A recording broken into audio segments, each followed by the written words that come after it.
Querida familia ignaciana, estamos reunidos aquí para honrar la memoria del Padre Felipe Rey de Castro, fundador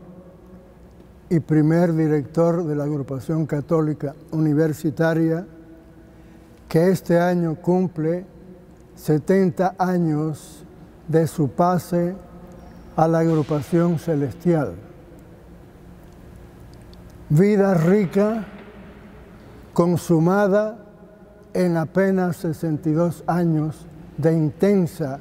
espiritualidad. La vida de Felipe comienza en Brión, Coruña, Galicia, España, el 8 de noviembre de 1889, a las 5 de la mañana. Y es algo providencial que ese mismo día, con permiso y casi privilegio del párroco, es bautizado esa tarde. Por tanto, podemos decir que el nacimiento terrenal de Felipe Rey de Castro se reviste de un nacimiento espiritual desde el primer día de su vida. ¿Cuántas personas pueden pensar que le ha sucedido lo mismo? Yo quisiera saber un sorbe de eso. Su madre, Juana de Castro, maestra nacional, que abandona su profesión para dedicarse a la educación de su hijo.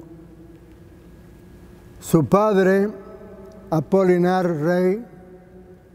que por misterios de la vida del Señor fallece 12 días después del nacimiento de su hijo Felipe. Y en frase del padre Amando Llorente años más tarde, dice que apenas conocíamos que era madre viuda de hijo único. La madre viuda tenía una larga parentela en su familia por los Castro, y allí estaban varios religiosos, religiosas de la orden benedictina, 4 sacerdotes jesuitas, 2 de los cuales viven todavía, que son los hermanos Manuel Cavada Castro y su hermano Gerardo, misionero en Brasil durante todos los años de su vida, y Manuel Cavada, historiador jesuita. Para nosotros, tener una idea, comenzamos con las etapas de la vida del padre Felipe. Podemos pensar en una especie de perfil histórico de su vida. Y lo primero que resalta es congregante mariano. Esa es la primera etapa de su vida, apenas un adolescente de 13 años de edad que comienza sus estudios de bachillerato en el Colegio del Apóstol Santiago, en Vigo, Galicia, España. Y todavía, junto con esa admisión en el colegio, consideramos que entra en lo que va a ser la sede de su espiritualidad, el 19 de marzo del 1903, cuando él fue admitido en la congregación mariana. Y esa congregación mariana fue la base de su propia espiritualidad y de la estructura que él quiso reconocer como fundamento de lo que iba a ser la Agrupación Católica Universitaria. Cuando vemos la insistencia del padre Rey de Castro para que la agrupación católica universitaria sea ante todo una congregación mariana de universitarios, es que está aquí viviendo la experiencia de un joven de 13 años que pudo aprender de aquellas reglas comunes que él tanto admiraba, la situación de lo que puede ser una consagración de un joven estudiante a Dios Creador. Y así vemos que Felipe Rey de Castro comienza a vivir sus estudios de bachillerato junto con su compromiso para ser congregante ideal, no cualquiera, que esto fue una de las características del padre Rey de Castro, siempre ser lo mejor. Lo normal, lo cualquiera no cabía en su mente. El non plus ultra, siempre que luego llega a poner como el esto vir, una fórmula muy concreta para él.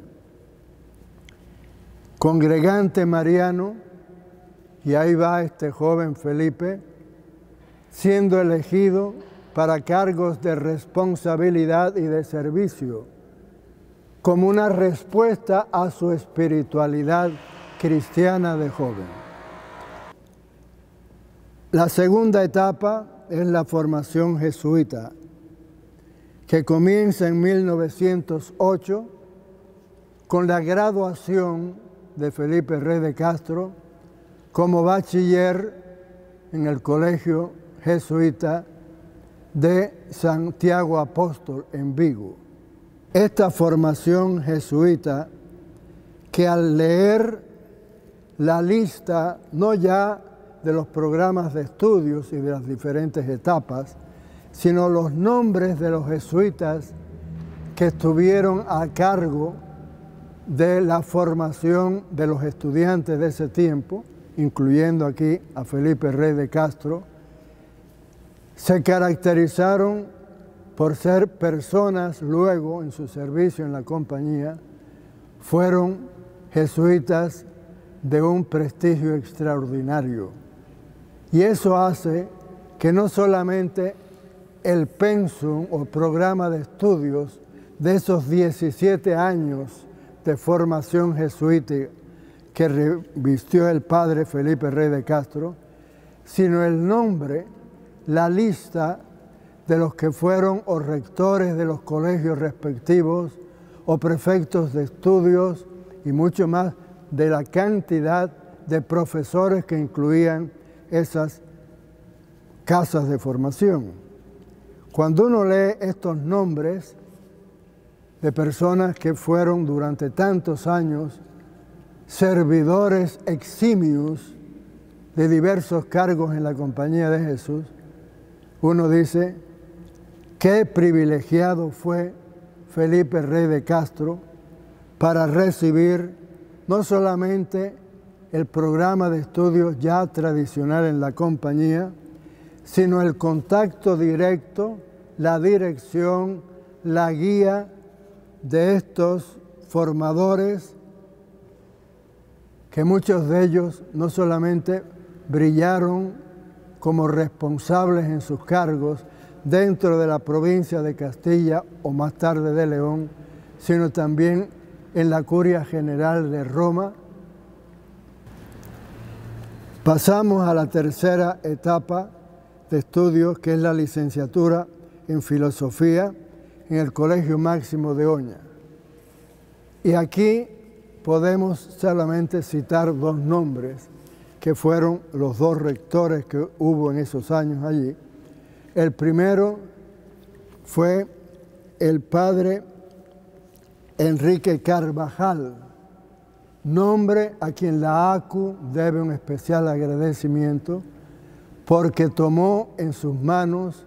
el regreso no solamente como decisión, sino como ejecución del padre Felipe Rey de Castro a La Habana, con el destino fundamental de encargarse de los estudiantes de la agrupación católica universitaria. Del padre Carvajal fue un gran servidor de la compañía. Pasamos al cuarto momento o etapa, que es el magisterio, que hace Felipe Rey de Castro en el colegio de Orduña, donde, para asombro nuestro, después de 6 años de formación clásica, vemos al padre, que todavía no es padre, es escolar, estudiante, enseñando matemáticas y química, Felipe Rey de Castro. El primer rector que tiene en ese colegio, en su magisterio, ese magisterio concluye el magisterio del padre o del escolar Rey de Castro en 1920 y lo destinan a un curso en un teologado que no estaba en España, que estaba en Valkenburg, Holanda, administrado por los jesuitas de la provincia de Alemania. Valkenburg en aquel momento era una casa de formación exquisita para los que estaban predestinados a hacer estudios especiales después de concluir sus estudios de teología. Y resulta que a este brillante estudiante escolar, Felipe Rey de Castro, que ha estado 4 años en el famoso colegio de Valkenburg, Holanda, lo destinan al famoso colegio de Belén, en La Habana, Cuba, que coincide con que en ese mismo verano se termina la edificación del nuevo edificio majestuoso, casi tipo universitario, que se traslada de donde él había estado, el colegio, durante 75 años, y ahí le toca a nuestro héroe ver al nuevo colegio de Belén, que va a inaugurarse en ese primer semestre de septiembre, el primer semestre académico, en el cargo que era de suma importancia porque estaba en orden de jerarquía dentro de la estructura del colegio. Estaba el rector, luego el prefecto general de estudios, que era también secretario, cuya misión era sobre todo velar por la conducta, la formación, la actitud de los estudiantes. Pero aquí es donde todos nos hemos llevado la gran sorpresa de que aquel eminente prefecto general tiene una visión mucho más allá de lo que es el 4º año de bachillerato, que es donde él más o menos concibe el grupo al cual él quiere formar con especialidad. Y es brillante la afirmación que escribe el joven de 16 años en esa fecha, Juan Antonio Rubio Padilla, que estaba él en 4º año, ¿verdad? O sea, el último año que entonces tenía, el bachillerato entonces eran 4 años. Y cuenta por escrito que cuando a principios de septiembre de 1925, el nuevo prefecto, él, Juan Antonio Rubio Padilla, llevaba varios años en el antiguo colegio, y él y sus compañeros se asombraron de ver que aquel joven jesuita, tan simpático, tan afable, tan alegre, tan sencillo, antes de empezar las clases, empieza a llamarlos uno por uno para hablar con ellos. Y ellos decían, si este tipo de persona diferente va a ser capaz de cumplir con los módulos conocidos de un prefecto general, y dice que poco tiempo tardó en que uno tras otro fueron reconociendo: este hombre es algo muy especial. ¿Por qué? Porque empieza a hablarles de la necesidad de organizar los efectos de su voluntad. Dice que es fácil exigir el miedo con el garrote, pero llegar a desarrollar una voluntad para que yo aprenda a cumplir mis deberes propios míos en base a mi conocimiento y a mi voluntad, eso es mucho más difícil. Y aquí estamos viendo, sin que se mencione así el análisis, que el padre Felipe Rey de Castro identifica su misión como prefecto general del nuevo Colegio de Belén con una misión mucho más importante, que es la de llevar a aquellos estudiantes preuniversitarios que se van a graduar dentro de unos meses como estudiantes del Colegio de Belén, llevarlos a formar como una especie de legión para que sean ellos los que puedan llevar a su patria a manos de Dios. O sea que para Rey de Castro, en una visión totalmente nueva y con una mayor visión de lo que implicaba el cargo suyo, empieza a hablarles a esos muchachos. A mí me asombra saber que tienen 16 años, algunos quizás 17, pero les habla de la gracia, les habla de la fuerza de la voluntad que tiene el joven, les habla de la necesidad que tiene el país de reorganizar su apatía, su capacidad de estar gastando sin prever. Es decir, poco a poco, estos jóvenes de último año de bachillerato empiezan a reconocer que aquí estamos frente a un pedagogo por encima de lo que nosotros conocíamos. Y así va pasando ese año. Y viene la graduación. Y termina la graduación y ellos pasan a su primer año de universidad en la Universidad de La Habana y sigue el prefecto junto a ellos, confiando él que esa es parte de su misión, ¿verdad? Como jesuita,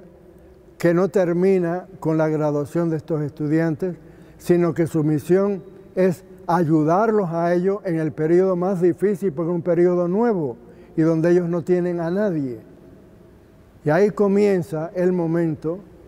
en que ellos se dan cuenta que este es el hombre que necesitamos nosotros.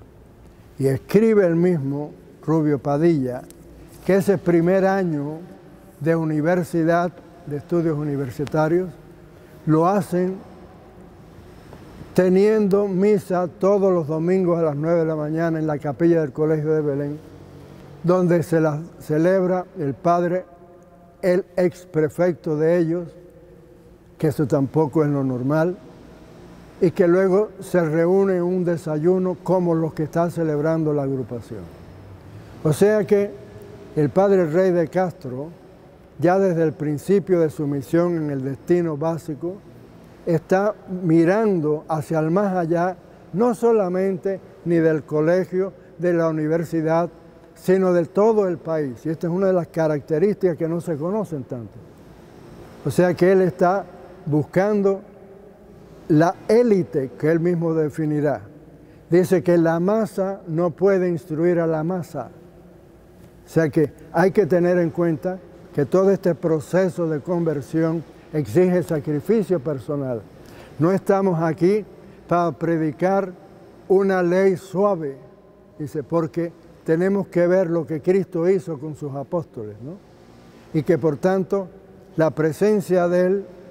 en el Colegio de Belén y a través del Colegio de Belén en esos estudiantes, antiguos alumnos que están pasando ya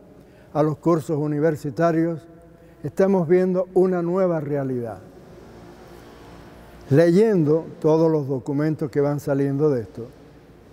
uno se pregunta, ¿y realmente qué fue lo que pasó cuando sorpresivamente, después de 2 años brillantes, donde estos mismos estudiantes, en la pluma del doctor más tarde, pero estudiante, Juan Antonio Rubio Padilla, dice que la Semana Santa de 1927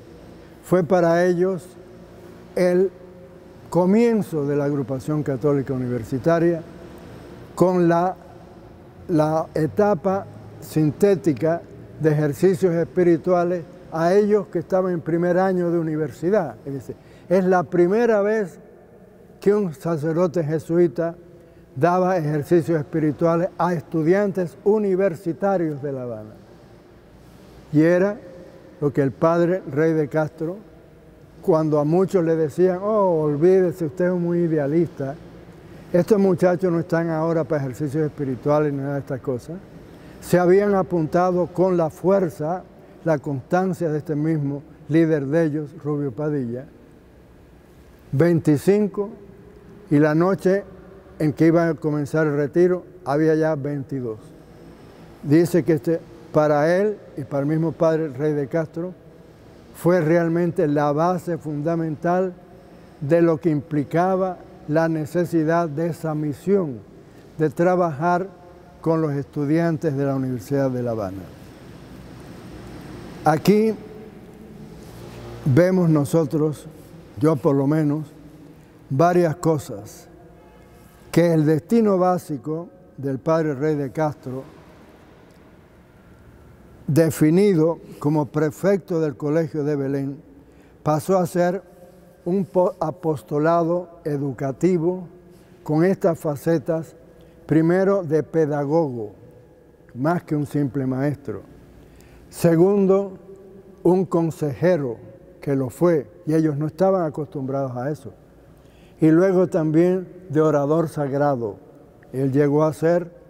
uno, si no el más experto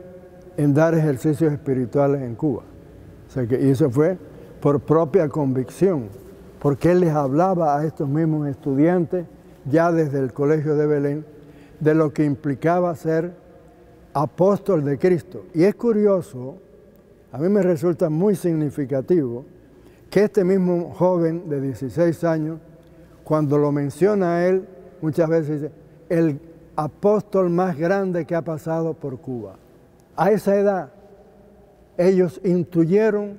la capacidad que tenía ese hombre, no solamente de hablarle de problemas humanos, como era la necesidad de fortalecer mi voluntad para ser yo dueño de mi propio destino, sino también para que yo fuera, ayudado de la gracia de Jesucristo,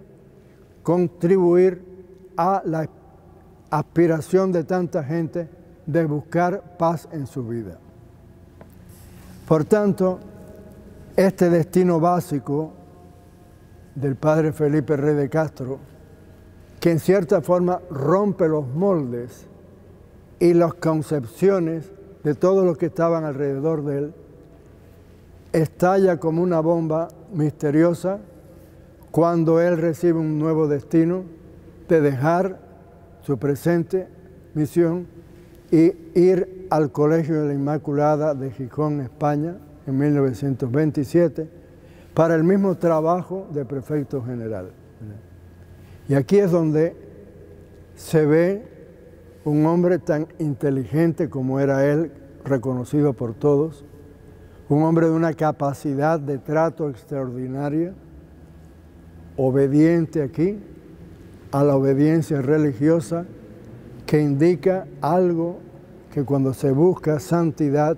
lo primero que dice, obediencia quiero, dijo ya desde el Antiguo Testamento el Creador, obediencia quiero, no sacrificio. Y eso fue lo que él, Felipe Rey de Castro, cierra o declara temporal todo su proyecto de agrupación católica universitaria y a estos mismos estudiantes suyos que ya eran universitarios, a los cuales estaba celebrando misa durante todos los domingos, les dice allá manténganse unidos. Si ustedes no fallan, Él no va a fallar. Y entonces ahí es cuando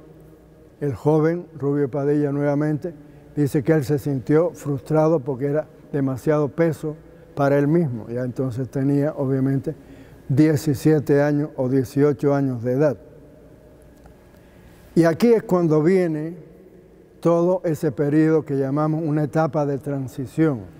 No tenemos muchos datos aquí, podíamos buscarlo, pero no están aquí entre nosotros. La vida de Felipe Rey de Castro como prefecto general en el Colegio de Gijón duró 3 años y medio, hasta octubre de 1930, en que él mismo, Rubio Padilla, que siguió tenazmente visitando al rector del Colegio de Belén y al prefecto del Colegio de Belén, pidiendo el regreso del padre Felipe Rey de Castro a Cuba para encargarse de los estudiantes universitarios. Y otra cosa muy inteligente fue no designarlo a él en el staff de la comunidad del Colegio de Belén, sino mandarlo a Reina, donde había ya una congregación mariana y un hombre muy comprensivo y muy trabajador, que era el padre Esteban Rivas, que él fue el que lo acoge. Y para mí también el detalle más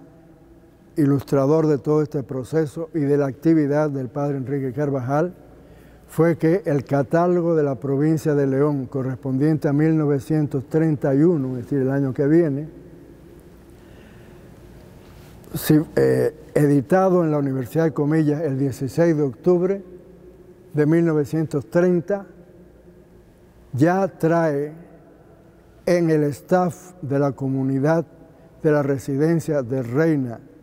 en Cuba al padre Felipe Rey de Castro, con el título ese de operario y ayudante del moderador de la Congregación Mariana de Universitarios. O sea que ese periodo de transición se convierte entonces ya en algo mucho más fundamental, que es lo que llamamos el 6º periodo de esta etapa, que es Rey de Castro se convierte ya, y luego por escrito, cuando regresa Carvajal a La Habana y llega por fin Rey de Castro el 3 de marzo de 1931. Y entonces comienza el periodo de fundador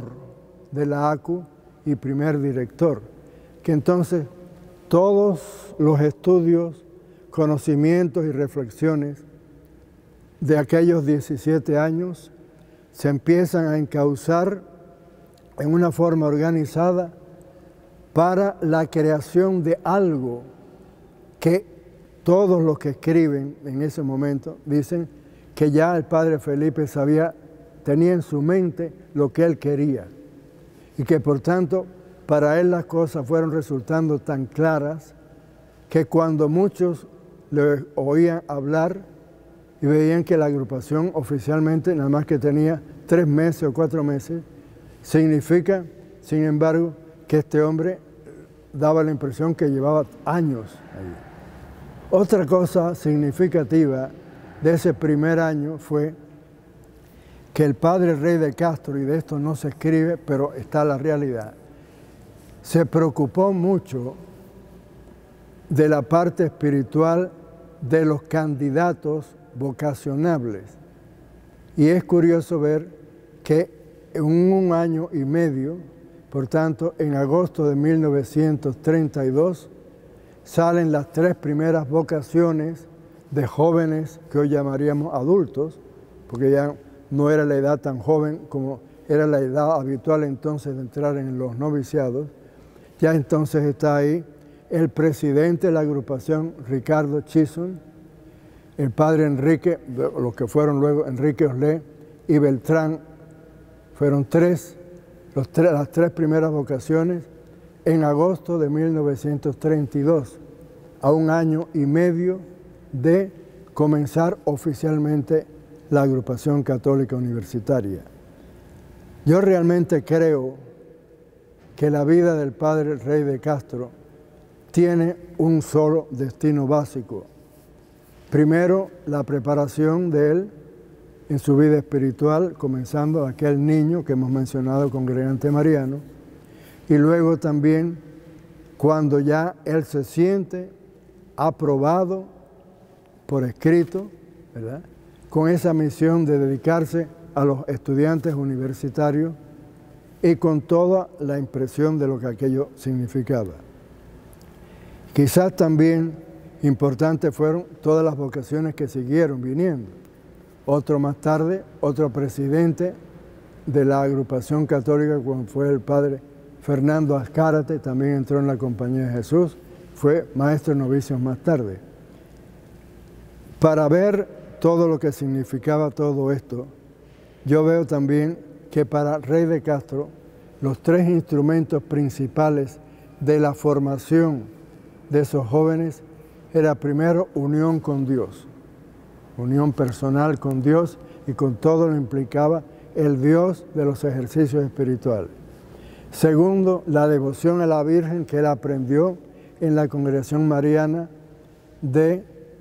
Vigo. Y tercero, su capacidad de comunicador, dando a través de los ejercicios espirituales, donde él se hizo con la experiencia un maestro, ¿verdad?, pero que toda su vida fue en estas dos bases fundamentales. La parte humana, importante en lo que implicaba dirección espiritual, y segundo, la parte espiritual, que él la centraba en los ejercicios espirituales de San Ignacio,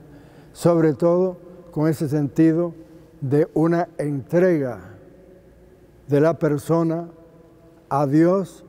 no solamente para mi propia santificación, sino sobre todo para la conversión del pueblo. Pero Rey de Castro estuvo todo el tiempo, los 31 años que él estuvo allí, estuvo como predicador sagrado,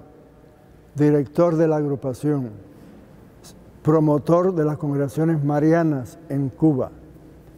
director de todas las empresas de carácter social que se hacían en las yaguas, ¿no? Y ya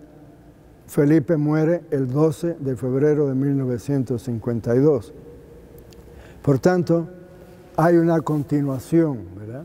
entre todo lo que fue el sacrificio de Felipe Rey de Castro y luego la continuación con su gran amigo y uno de los que más conoció su pensamiento, como fue el padre Amando Llorente.